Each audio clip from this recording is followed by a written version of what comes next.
Okay, so we're diving into some information on Delhi High Court Justice Yashwant Varma, Right. and I'm really interested in getting a clear picture, of what's been going on with him. Yeah.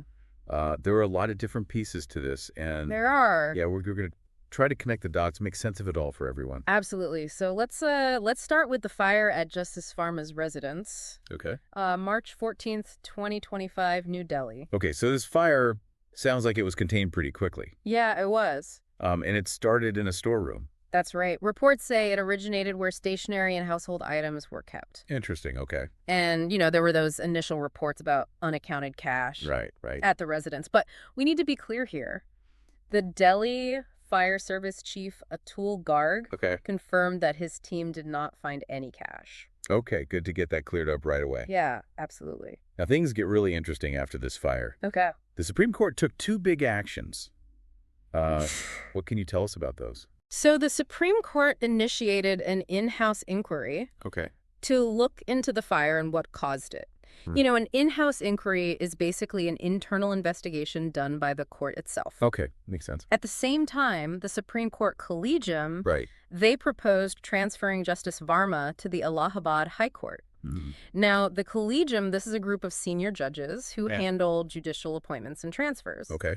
It's important to note that the court explicitly stated these two actions were independent. Separate. Yeah, separate from each other. They weren't related. Not directly, no. Really? Which is interesting. It is. It suggests they could be looking at different things here. Yeah. Without one leading to the other. Okay, so now we add another layer to all of this. Okay. Our information links Justice Varma to a 2018 CBI FIR. Yes. What's the story there? This is where it gets really fascinating. Okay. Justice Varma was named in a 2018 CBI FIR, Which is? a first information report, a formal police complaint. This was related to a financial fraud case involving Simbali sugar mills.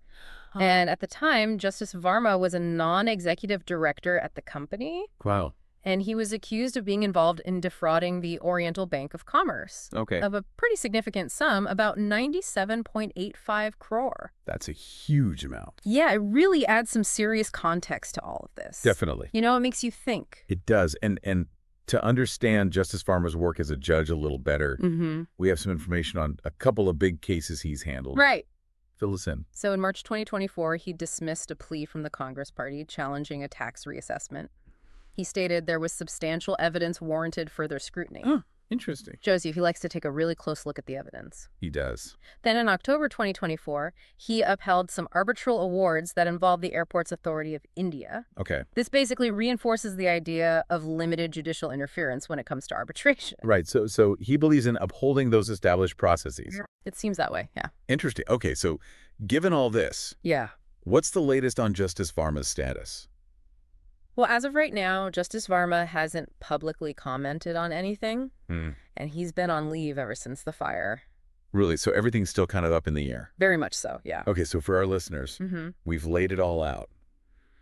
The clarification on those cash rumors, Right. the Supreme Court's inquiry, and the proposed transfer, and then that historical context with the CBI FIR, Yeah. and even a glimpse into his judicial rulings. It's a lot to take in. It really highlights, how much accountability there is within the judiciary. Absolutely. And just the level of scrutiny that comes with being a public figure. That's right. I mean, it makes you think about how all these seemingly separate events can actually be so intertwined. It really does. And it makes me wonder about a few things. Okay, what are you thinking? Well, we have a sitting judge, right? Yeah. With this past connection to financial allegations. Then this fire happens at his residence. Right. And then the Supreme Court takes administrative action. Interesting. It makes me think about the pressures and complexities within the judicial system. Yeah. And I think it's something worth really reflecting on. I agree. It's something we all should be considering. Absolutely. What does all of this really mean? Exactly. It's a question for everyone to ponder. It is. It's fascinating, isn't it? It is, and a little unsettling. Definitely. Okay, well, we'll leave it there for now. All right. Thanks for diving in with us. Anytime. To all our listeners out there, thanks for listening. Yeah, thanks for joining us. And keep thinking critically. Absolutely. Stay curious. We'll see you next time. See you then. Bye. Bye.